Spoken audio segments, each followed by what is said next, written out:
नमस्कार स्टूडेंट्स। आज का हमारा जो टॉपिक है वह है अधिनायक तंत्र या डिक्टेटरशिप। सबसे पहले हम बात करेंगे अधिनायक तंत्र के अर्थ की। अधिनायक तंत्र वह शासन व्यवस्था है जिसमें शासन सत्ता एक व्यक्ति में ही निहित रहती है। उसके आदेश ही कानून होते हैं और उसकी आज्ञाओं का पालन करना प्रत्येक व्यक्ति का अनिवार्य कर्तव्य होता है। संपूर्ण शासन शक्ति इसमें एक व्यक्ति में ही निहित रहती है। अब हम पढ़ेंगे अधिनायक तंत्र के लक्षण। सबसे पहले जो अधिनायक तंत्र का जो पहला लक्षण या विशेषता है वह है लोकतंत्र विरोधी। अधिनायक तंत्र है वह लोकतंत्र का अत्यंत विरोध करता है। उसके अनुसार लोकतंत्र मूर्खों का शासन है, उसमें भ्रष्ट शासन व्यवस्था होती है और लोगों को द्वारा जो ये शासन है, ये शासन व्यवस्था बहुत ही अव्यवस्थित रहती है, ऐसा अधिनायक तंत्र वालों का मानना है। तो सबसे पहला वो जो उनका लक्षण है वह है कि ये लोकतंत्र का अत्यधिक विरोध करते हैं। दूसरा इसका जो लक्षण है वह है उदारतावादी। उदारतावाद है ये समानता, स्वतंत्रता, बंधुत्व आदि की बात करता है, जबकि अधिनायक तंत्र इन बातों का विरोध करते हैं या मखौल उड़ाते हैं। उनका ये मानना है कि किसी भी शासन व्यवस्था के लिए सत्ता, आदेश और कानून ही सर्वोपरि होते हैं और किसी भी शासन व्यवस्था को चलाने के लिए अनुशासन भी अत्यंत आवश्यक है, जो कि इस उदारतावादी शासन में नहीं होता। तो वह उदारतावाद का भी अत्यंत विरोध करता है। तीसरा जो इसका लक्षण है कि ये हिंसा और शक्ति में अत्यधिक विश्वास रखते हैं। जो अधिनायक तंत्र का जो सिद्धांत है ये शक्ति के सिद्धांत में विश्वास रखता है। इसका ये मानना है कि शक्ति ही राजनीति का केंद्रीय तत्व है, ये राज्य के लिए अत्यधिक आवश्यक है और किसी भी राज्य को उन्नति करने के लिए निरंतर शक्ति का अर्जन करना चाहिए। उसे निरंतर युद्ध में रहना चाहिए, क्योंकि युद्ध से ही किसी भी युद्ध में विजय करके राज्य का विस्तार करना चाहिए और राज्य का विकास करना चाहिए। नेक्स्ट जो इसका लक्षण है वह है कि ये राज्य को अत्यधिक महत्व देता है। अधिनायकवादी लोग हैं, जो विचारधारा के जो लोग हैं, वह राज्य को अत्यधिक महत्व देते हैं।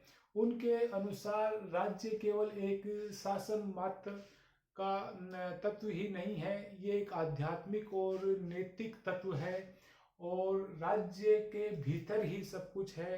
राज्य के बाहर किसी का कोई भी अस्तित्व नहीं है।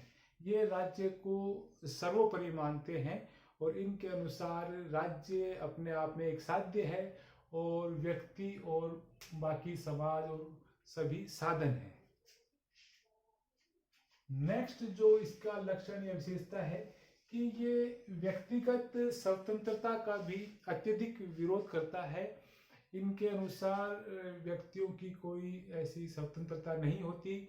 जो राज्य के जो व्यक्ति हैं उनको राज्य के आदेश का ही पालन करना चाहिए, राज्य के कानूनों का पालन करना ही उनके लिए अधिक महत्वपूर्ण है। ये लोग व्यक्तिगत स्वतंत्रता का इनके अंदर कोई स्थान नहीं है। इनका ये मानना है कि राज्य के आदेशों का पालन करना और राज्य के अनुसार ही व्यक्तियों को अपने जीवन का यापन करना चाहिए।